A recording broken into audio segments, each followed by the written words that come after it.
You're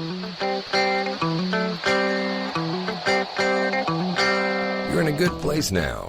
You are listening to Perspectives with Ashley Burgess. Hey, welcome back live to Live Your True Life Perspectives, and I'm your host, Ashley Burgess. You know, today we're going to be talking about addiction. We're going to be talking about addiction that many of us don't ever talk about. We're going to talk about an addiction that I've probably been suffering from for a while, and you might have been too. We're going to be talking about the addiction to your smartphone. Are you addicted to your phone?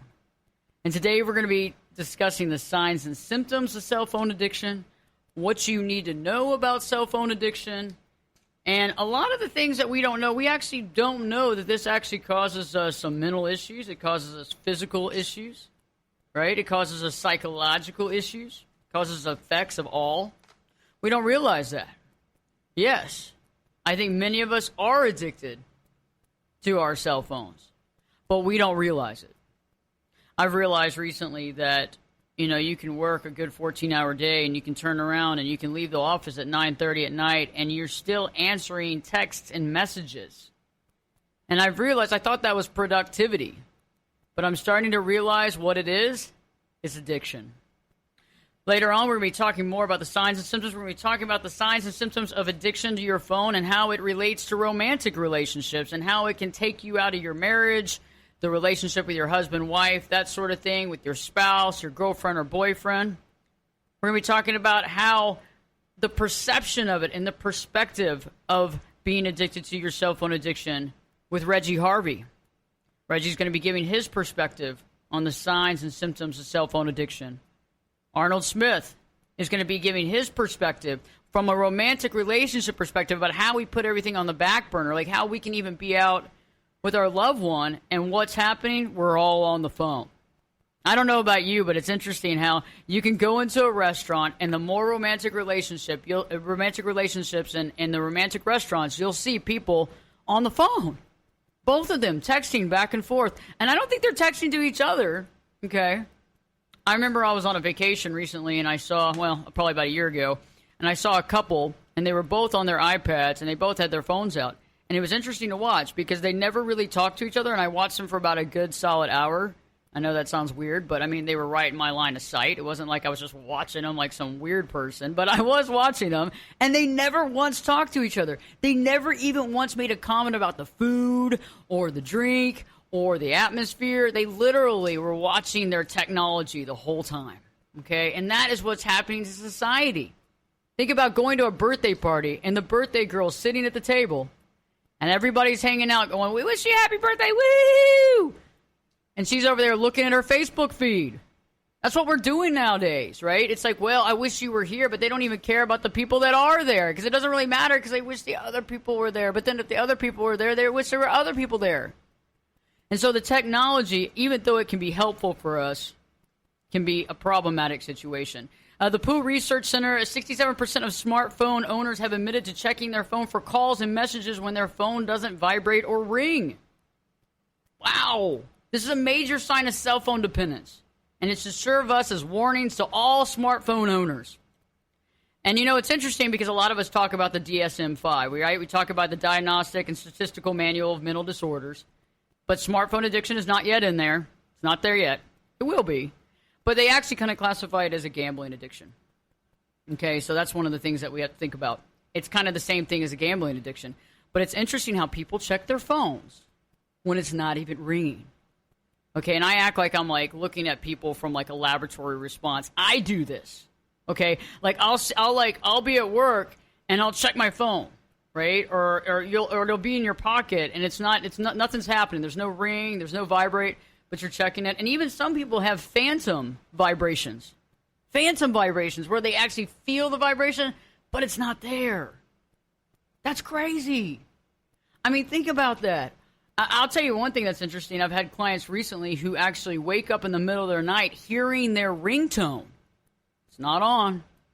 It's not on. Very interesting. So this stuff's being ingrained into our brain.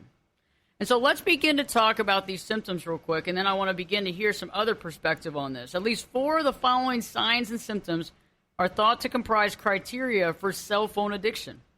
Okay? So you have to have 4 out of the ones I'm going to list real quick, because otherwise you don't have a full-on addiction. You just have like a slight addiction. You're in the gray area, we might say. Not horrible, but gray area is the first one is you need to use your cell phone even more. And you need to use it more and more often to get and achieve the same desired results. Think about that. More and more often to achieve the same results. It's like doing more of a drug, right? It's like, well, I did this much last time and I got high, and now I try to do this much again and I still don't feel the same way, so I got to do more. Okay, so do you see how it's kind of the same thing as an addiction? Like if you're smoking weed and you don't get high, but then you have to smoke more, and you have to keep increasing the amount of drug that you're using to get that same feeling. This is what I'm talking about here. You got to use the cell phone more and more. You're on there longer. You're spending more hours on there. Also, one of the things that's a good sign is that there's persistent failed attempts to use the cell phone less. How many of you have been out there and you're actually trying to not use the cell phone? Okay, you're trying. It's like you're trying to not smoke the weed. It's the same type of thing. You're trying not to drink that drink. You're like, I'm just not going to do it today, as you white-knuckle that cell phone. And it's interesting because a lot of us are trying really hard, but we're just not doing, okay? Because it's hard to break that habit. It's like you might go on a simple walk to walk the dog, but you got that cell phone. Now, I'm not saying that we don't need to have the phone sometimes for safety. I'm not saying you're walking the dog at midnight, dog has to go to the bathroom. Yes, you should probably carry your cell phone, but I'm talking it's 8 a.m. in the morning, there's 50 people outside, you're walking the dog to go to the restroom and to come back in. You probably don't need it, so it's becoming an addiction. You turn on the cell phone when you're experiencing unwanted feelings such as anxiety and depression. Whoa, that's a big one. How many of you have been feeling bad, feeling wonky, feeling like you're not loved, feeling overwhelmed, feeling stressed out, feeling like nobody loves you, feeling like life is overwhelming, and what do? You grab the cell phone. I'll give you a good example. How many of you have been at dinner and you're hanging out and everybody's talking, and all of a sudden one person looks at the cell phone and everybody else does, because everybody else wants to feel included too. We all want to feel like somebody else is trying to communicate with us. But one of the biggest things is that we offset anxiety and depression because we try to look for a stimulant. I mean, think about it. It's almost like pulling the one-armed bandit at the casino. It's the same type of feeling. You get those sounds, and you get the lights, and you get the colors. Another thing is excessive use characterized by the loss of sense of time. How many of you have actually lost time based on the fact of doing this, of being on the phone, of being on Facebook and looking 3 hours have passed? Text messaging, Snapchat, the list goes on.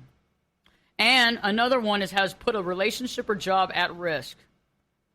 You know, I don't know if everybody's gone that far, but many of us have had relationship issues where our significant other has said, would you please put down that phone? Do I mean anything to you? For the love of God.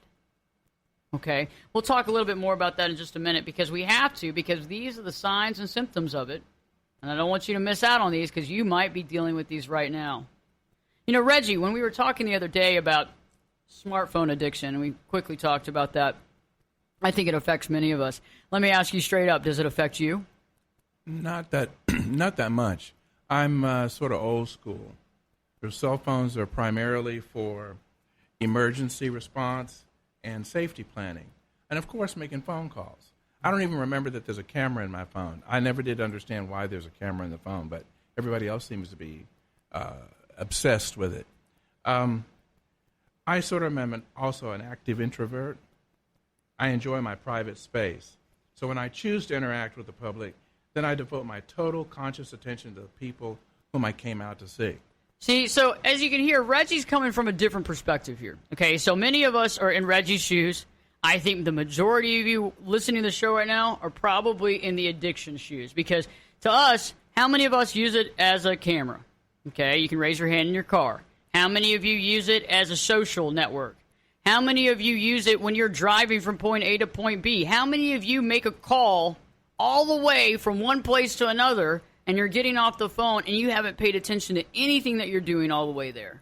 So Reggie is one of those folks that actually you actually use this thing as a way of initial communication, and then you're off. You're off of it. You're done. Right. Well, you know, the funny thing is, before I retired, I used to be on the road at 5:30 in the morning going to my office. I was always at my desk by 6. Now, 5:30 in the morning, anybody that knows you knows what you're doing. you're driving to work. Whatever they want to tell you can't be that important. It can wait till you get to work. People would be on the cell phone at 5:30 in the morning. And I was just confounded by that. What in the hell could possibly, did somebody die?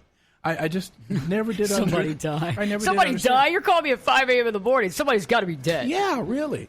But it made me wonder whether or not, I don't think it's virtual reality, but if this phenomenon takes people into some other dimension mentally or psychologically, where it's a little separate from reality or real-time interaction, they get absorbed in it, especially on the road when they're driving. That's so true, because a lot of people, what happens is we start what? We are not mindful of our own life. Think about it. Mindfulness versus thinking mind, right? The thinking mind keeps us in the mind.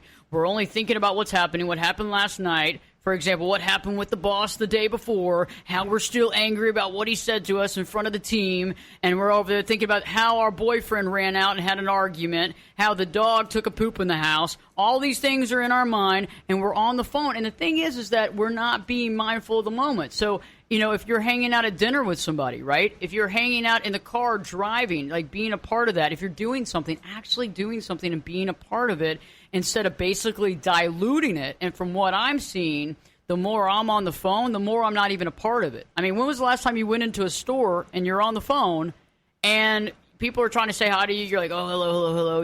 You put it on mute. You do all this thing. But it's almost like you're in another job, in another, dimension, right?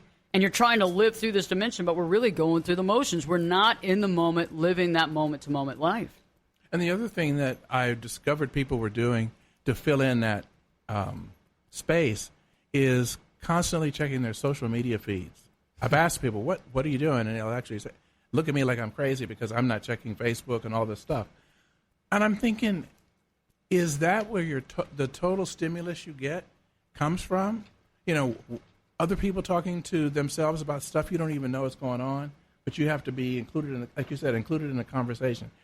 That just freaks me out. But see, you're one of those people that that's the thing is that there's only a few percentages, I think. I think the cell phone addiction is taking over the planet. I really do. All over the world. You're one of those people that actually see it as this device that you can use to communicate only when you want. But I actually think that many of us think this is part of our right hand or our left hand, and it's like an appendage connected to our body. I mean, I really do. I agree. That seems to be the behavior I've observed. But it just seems so foreign to me. If I make the time to invite somebody out to go see them face to face, I really want to see them. I really want to spend time with them. I might even, oh my God, want to touch their hand or pat them on the shoulder or something like that. But if they're absorbed in this nether world or something, why am I there? Why do they bother to come out? Especially like the couples you said to sit across the table on their devices. It's like, well, is this supposed to be a romantic date or whatever? I mean, you're not even eating. But see, that's the thing. And so we're going to be talking more about that. We're going to talk more about the addiction to the cell phone, how to know if you have this addiction. We're going to talk more about the symptoms of that, but also the physical effects of addiction that can also play a role, and the psychological effects of addiction. Joining us later on by phone, Arnold Smith, the creator of the Connection app, will be talking about how it impacts our romantic life, our personal life. So we have a lot to talk about, so stay tuned. Whether you're on the side of the fence here with Reggie, where you're just used at certain times, or you're on the side of the fence where you have an addiction like me, keep on listening. Stay tuned. Live Your True Life Perspectives with your host, me, Ashley Burgess, will be back this time in 2 shakes. Turn it up and jump in the deep end on Perspectives. Now, here's Ashley. Hey, welcome back live to Live Your True Life Perspectives, and I'm your host, Ashley Burgess. Today we're talking about cell phone addiction, the truth about it. Right before the break, we were talking about the symptoms of cell phone addiction, and the one things that I did leave off, because I left a couple because I think they're really important. We're going to talk about that right now. Is that we have literally want the newest and best and newest cell phone. It was funny, we're doing a Facebook Live right now, and a couple of people made a comment, Diane and some other folks, about how they wanted the newest cell phone. Okay, they wanted more application. And that normally is another sign. We got to have the newest, greatest, most fastest phone. But another one is withdrawal. Okay, just like a drug, just like gambling or drugs or alcohol, it's a withdrawal. So when we don't have the cell phone and it's unreachable, like let's say we lose our phone, Let's say that the network is unreachable. Let's say like we can't get online. Let's think about all those things. What happens with withdrawal? Anger, tension, depression, irritability, and restlessness. When was the last time that you lost your phone and freaked out? When was the last time that your phone actually stopped working because the battery died and you lost it because you didn't have a charger? When was the last time you were on a trip and you had no signal? How did that feel? See, Reggie, you don't feel the pain and the agony and the stress from that. You haven't felt that because, see, you can actually have like heart palpitations from that kind of stuff where you're like, I can't get online. I can't get a call. I got no, what is it called? I got no bars, man. I got no bars. How does it feel when you have no bars? See, you don't have to worry about that. It doesn't affect you like it does me. Well, I had a moment recently. I had a Note 4, Galaxy Note 4. I know that's like in the last decade, but at any rate, it gave me signs for about 6 months that it wanted to retire. And I ignored it, because I hate changing phones. So I woke up on a Monday morning and nothing. Talk about no bars, no power, nothing. It was dead. And I freaked out the first time because because the transplant center has that number to get a hold of me in case an organ becomes available. Right. So I was like, oh my gosh, I've got to go out and fight with Sprint to try to get me a new phone. So I've been a customer for like 12 years, and they said, well, we can actually convert you to a Note 9. That's how far back I was. Wow. And I didn't even know how to use the Note 9. It does things. It does things on its own. It's got like a life of its own. So we've sort of, I've kind of, what do you want to say, made a relationship with the new phone, and it doesn't scare me or freak me out anymore. Sounds a little like addiction to me, doesn't it, guys? But I did have a moment, so I can kind of relate. I can empathize. I mean, but you are okay. So the difference thing here is, I'm just going to point out the obvious.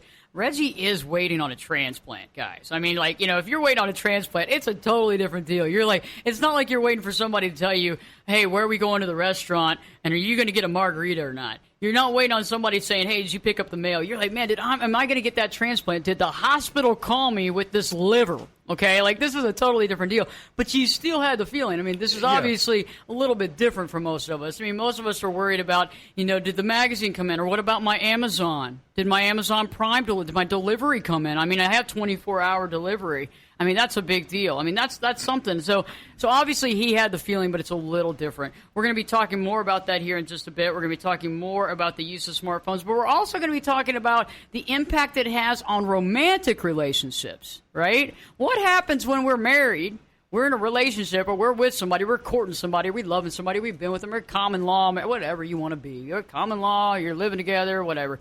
You don't have to do the marriage thing. I know some of y'all don't want to do that. It scares you, right? But what happens when it impacts our relationships? What happens when it gets in the way of us finding and connecting and being there with our loved one? What happens when we put that phone between our loved one and we literally have that phone as in between us in bed? Because some of you are sleeping with that phone, by the way. I know some of you put it under your pillow. I know some of you keep it on. I know some of you are still holding it like with this death grip. So we're going to be talking about that. Arnold Smith is going to be here on the phone telling us about how we can overcome this, but the reality of it and how it's getting in the way of our relationships all across the board. So I can't wait. Live your true life perspectives. We'll be back. We'll be talking more about addiction and what you can do with your cell phone addiction. We'll be back this time in 2 shakes.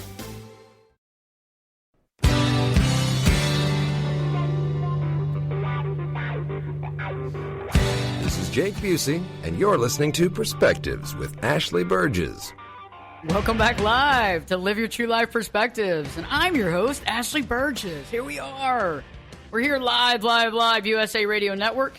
And we're having fun talking about addiction to cell phones. If you have a smartphone addiction, you can't miss this. Even if you don't, and you have a friend, a family member, a spouse who has a cell phone addiction. Because you could be like Reggie and not have the addiction, but you could be with somebody like me that does.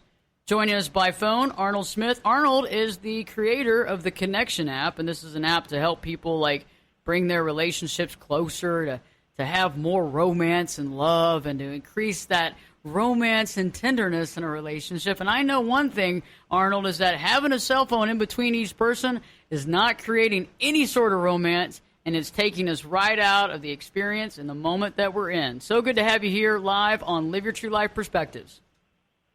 Thanks, Ashley. It's great to be on, and what a great topic. I have to make a confession because I'm like you. I run my own business, and the beautiful thing about that is you get some time freedom. But the other side of that is that sometimes you got to be on the phone or doing work when you're with your family or with your partners. And you're right, it can have a serious impact on your relationships if you don't manage it. It really does. And a lot of us like, okay, yeah, I have my own business. You do too. And it can be a lot of stuff that we have to struggle with. And the thing is that a lot of people don't work on our same timeline. So you and I might get up at 5 a.m. in the morning, we leave the office at 8:30 at night, and the next thing you know, somebody's coming with the information we need or the project or whatever by 10 o'clock at night, and there you are supposed to be having that communication and reading a book, maybe not reading a book with your lover, but, sitting there watching TV, right? Watching YouTube, doing something, and there you are on that phone. And I know how my husband is. He'll be like, are you going to be on that all night? You just got home. You've been home for 30 minutes. You gonna stay on that?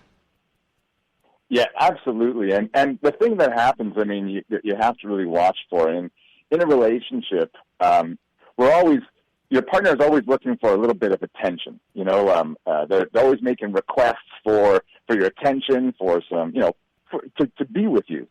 And what can happen is when you're on your phone, if you're like me, I'm completely focused, and I might miss that request from my partner or my kids for my attention.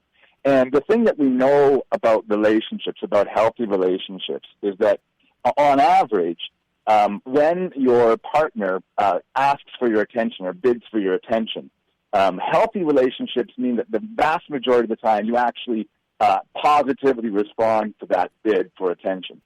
But if you don't, that's like a negative response. And in a healthy relationship, you're going to have an average of 5 positive responses for every 1 negative. Now, think about that in terms of your cell phone use. If you're in the middle of an email or if you're on your phone for a little while, you might create that negative response. You might miss that a bid for attention. And now you've got to work 5 times harder just to get back to status quo because you've got that tiny little snub of your partner, or a thub, as they say. Exactly. And see, that's the thing is that I'm just letting some folks know here on Facebook Live that you otherwise we normally would have it where everybody could hear all this stuff. The thing is that you're right, and we don't realize how this actual activity can impact our relationships, but also how it takes us out of being mindful, because I think that it causes a lot of anxiety. I think it causes problems sleeping. I think it causes us to diminish our ability to concentrate. These are scientific facts here about the addiction to cell phones. You know what I'm saying? But I also think, don't you think, Arnold, that it makes us more self-absorbed? And it's almost like, it's kind of like everybody's around us, but we're really not creating those relationships. We're kind of going through the motions, but we're really not doing anything. Oh, it's so true. And, it's a real big challenge for our society because the reality is our phone isn't going away. I like using my phone. It makes my life easier, being able to check things on the fly, send messages. I would not be able to run my business without my phone. It's like the remote control for our lives. But at the same time, so this isn't changing anytime soon. There's only going to be better apps. There's only going to be better ways to make our lives easier. So we have to figure out ways to manage our use of the phone so it doesn't negatively impact our relationships. And I'll share one of them that, for me, that really makes a big difference. And it's, when you're on the phone, it's just simply say to whoever you're with, doesn't matter if it's your partner, your kids, you're just a friend, it's just tell them what you're doing. Because a lot of times we're on our phone for a really legitimate reason. I got to respond to this email in a few minutes. I just want to do this so I can get this off my mind. I don't want to forget for later. But if you at least tell them what you're doing, listen, I just got to respond to this text. I'll just be a second. Now, at the very least, you've included them. And they can go, okay, he's not going to be on there forever. He's not mad at me. Because the key is you don't want that person that you're with to feel unimportant. And that's what you want to avoid with the use of your cell phone. So that's one tip that I find if you do that, it makes a big difference in how people act. What do you think about that? That's really smart. Arnold, I think that's true. And I think we can all relate to that when we just explain to somebody what we're doing. I mean, I have a tendency of not explaining things and thinking I already did. So, like, people can get in the car with me. We'll be driving half an hour down the road, and finally somebody will say, "Hey, just by question, where are we going?" And I don't realize that I haven't even said anything. I mean, nice people that they just stick in the car with me and they just let it go wherever. But you're right. It's like we have that tendency of we don't explain it. We don't explain like what's important about it, why we're having to take it now. You know, what's the reason for it? And I think you're right, because if people know, hey, this is really important, it's a vendor I'm dealing with, or it's this, or it's the radio station, or something's going on, I got to take care of it, but I'm going to be off this phone in XYZ time. I think that's a powerful idea, and I think we can all learn from that. What's another technique that people can use to help, connect with their loved ones, but also to still, use the phone, but also something else they can do to help kind of mitigate that situation? Well, like I said, I'm addicted to my phone. I use it all the time, too. So there's definitely times when I mess up and I see that kind of look on my wife's face where she's like, not happy with me because I brought it, into our whatever in the conversation. I looked at it and I'm like, oh, man, I did it. And so I think the key is you want to make up for it. Like, you want to recognize that, oh, yeah, I did actually do something to my partner that was not nice. Like, I made them feel unimportant. And so you want to take responsibility for that. It's like, oh, yeah, hey, sorry about that. And you want to make up for it. And this is where, like, practicing the connection habits really comes in. Like, you talk about something successful, give them a compliment, go and give them a hug. Remember, you got 5 positive interactions you got to do to make up for that one little snub you did. So take a moment and really, make up for it and reestablish that connection and make sure they feel important. Powerful stuff. I think that's so important. It's all about reassurance, right? I mean, everybody wants attention. Everybody wants attention. Everybody wants to know that the person they're with cares about them and feels about it. And I think, Reggie, you spoke about something earlier about how, sometimes when you're interacting with people, they're on the phone, but you're at a dinner and all you want to do is give them a hug or a pat on the back. And it's like, a lot of times, being on that phone is interfering from actual personal touch or even personal communication. And interpersonal communication, as well as what do they call it? When you're communicating with someone but you're not using your voice, body communication, body language. That is even more important than what we say. It's important that we actually acknowledge the other human being, and that they're important to us, and that the time we're spending with them is important. Giving them respect. Cherishing the fact that they are willing to spend some of their life, invest some of their life with us. That is more important. We tend to forget that, or we tend to, I'm sure Arnold will maybe agree with this, we tend to subvert that, thinking that other things are more important. And then we wanted to... Go ahead, Arnold. Oh, no, I was going to say that's so true. And oftentimes it's not intentional. Like, it's just literally it's a non-conscious thing that we do. And so, I mean, we just have that habit. Like, that's an addiction. That means that we just do it without even thinking about it. So the last tip I just want to say is you got to create some, cell phone free times in your relationships. So, whether it be a space, like never bring it to the dinner table, or if you're going on a date, it just stays in your pocket. Because literally, I mean, our brains are just so wired to check it all the time. It's nearly impossible to resist that impulse if you're in that addicted state that Ashley and I are in. So take some time and make sure you just put it aside, right? I know, it's so hard too. You get in that state of mind where it's like it's almost like getting the treat. It's almost like pushing the button, getting the treat. You get the treat, like when you get the phone, it's like ding, ding, ding, ding, or the sound. It's almost like, when you go to the ATM machine to get cash, now it sounds like you've won, you've won something. You feel like you've won the lottery or something, and it's like it's your own money that you worked really hard to get. However, it's the same thing with the phone. It's almost like we're getting this reward. We have to turn that around, and it's almost like letting go of an addiction because it can be really hard. But you're right. It's like putting that phone away, maybe not necessarily in your pocket for you men out there, because, if you are wanting to have children, maybe not something you want to do. But, yeah, you're right. Like turning it off or trying to leave it in the car or doing I think that's a great idea. I mean, I think that's great. Any lasting thoughts, though, for any of them out there, for folks that are listening that are saying, hey, you know what, Arnold? I agree with you.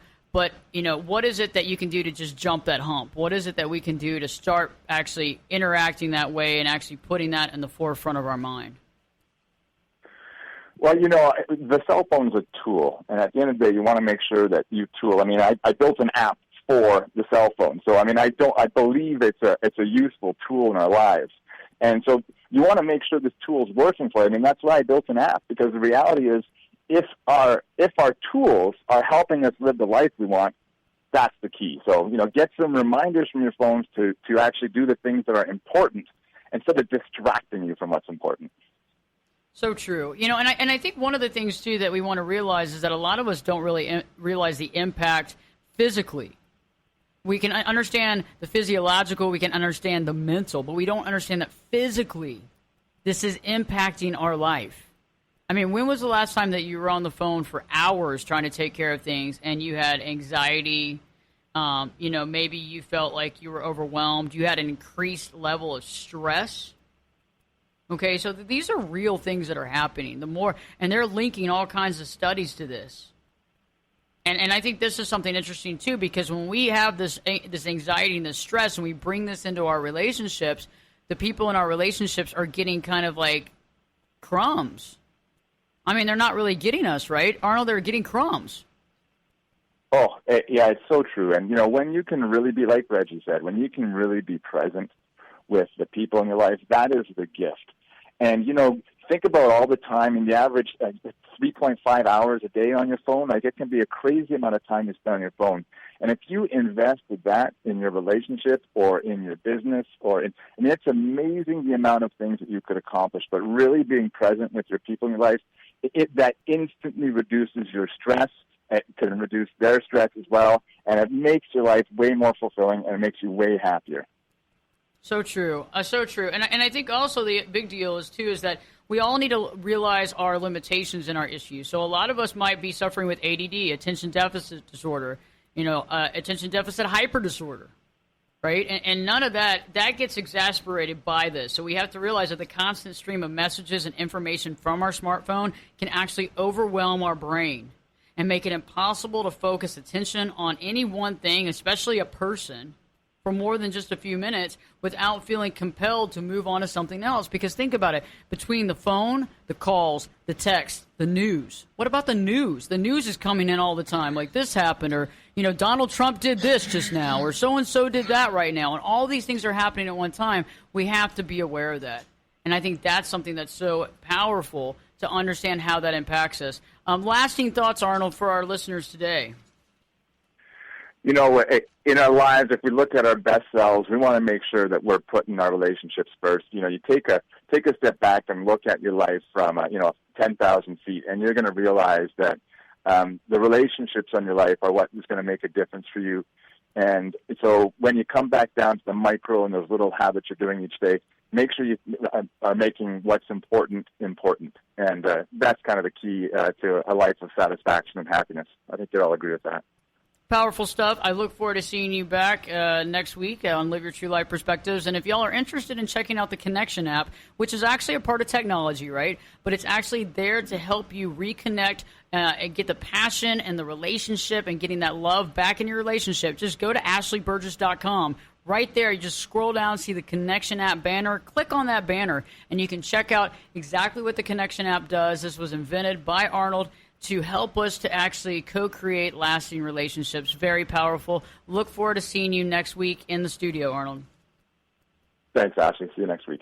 So check that out. Also, don't forget to go online and go to AshleyBurgess.com, go to the radio show page and click on that, and you click on Reggie Harvey. You'll see Reggie Harvey, and you can click through that, and you'll get to ReggieHarvey.net. When you get there, I want you to check out Reggie's newest book, The Anatomy of a Patient. Reggie is going through the process of awaiting a transplant, and it talks about his entire walk through that journey, understanding the situation and being able to understand it and digest it, and he helps other people going through that or family members or friends to be able to understand that too. So go to ReggieHarvey.net. When we return, we'll be talking lasting thoughts on our addiction to cell phone addiction, smartphone addiction, what you can do about it, and how you can just keep it in your mind so that you know that this is a real thing, because sometimes we can feel like we're losing it, but it really is our phone. And I know some of you love your phone, so I do too. So we'll figure that out, and we'll have some more lasting thoughts too. Live your true life perspectives. We'll be back this time in 2 shakes. You could be my luck. Get in here. You're listening to Perspectives with Ashley Burgess.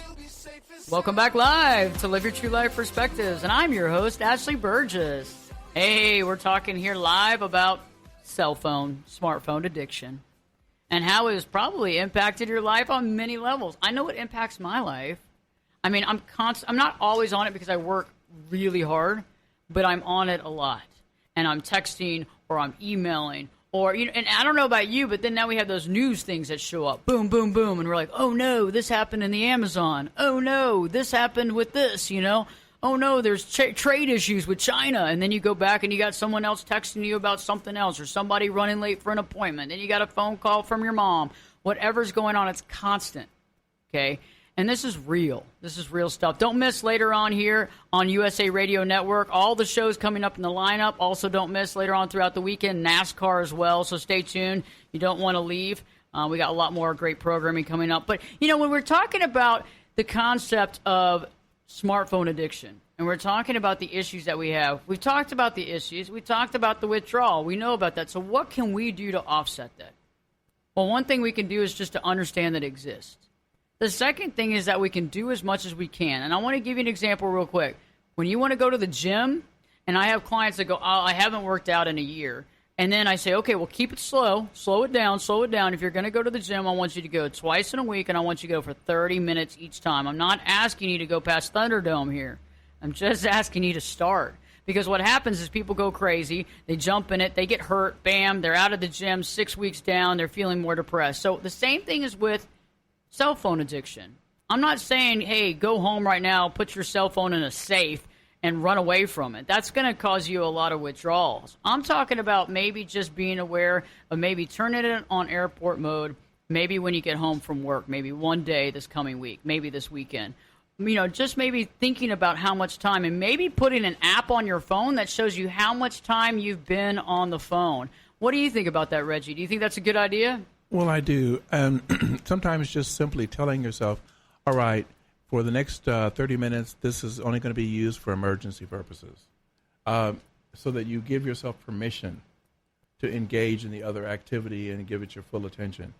I don't have children, but I would imagine that would be especially important to a child, just like your pet.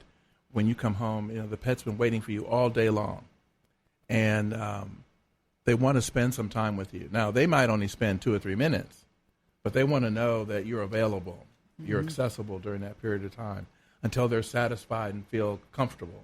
And so they feel good about it, because you got to give them attention. They actually have an app, and I don't know what the name of it is. I'll put it online when I figure it out, but it actually has a plant that grows. So when you put your phone on this certain app, and the plant grows, right, while you're not on the phone, but when you actually touch that to use the phone, to text, to call, all that kind of stuff, it kills the plant.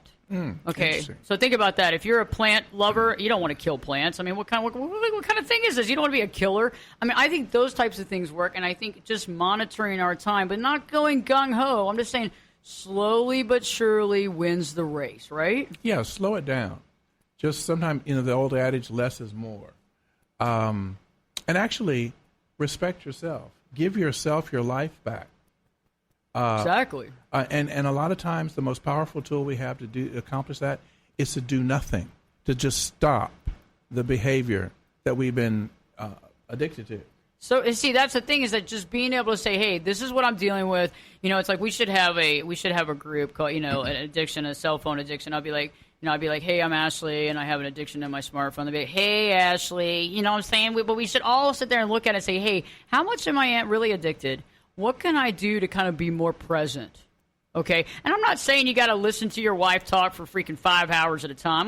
That's not what we're recommending here on Live Your True Life Perspectives. But I'm saying spending quality time. So if y'all spend and you're having dinner, if you want to, just start putting that phone up. Just put it in another room for an hour.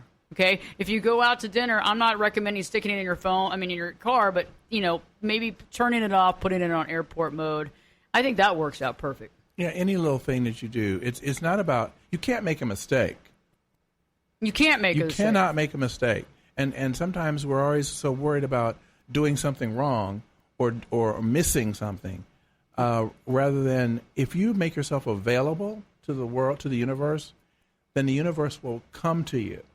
That's powerful stuff. Very true. And you know what? We have a show coming up next week for you. Don't miss us here on USA Radio Network. We'll be talking about more things that are important to you. For more information about Reggie, Arnold, myself, and the Live Your True Life family, go to Ashley Burgess, BERGES.com, Ashley, BERGES.com.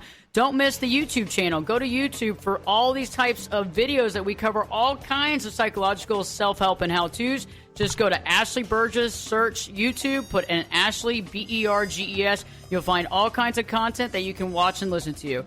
We have a great show for you next week. Don't miss the rest of USA Radio Network's awesome programming. Don't miss NASCAR. And Live Your True Life Perspectives with your host, me, Ashley Burgess, will be back in. Well, we'll be back this time. You know it. We'll be back this time in 3 shakes.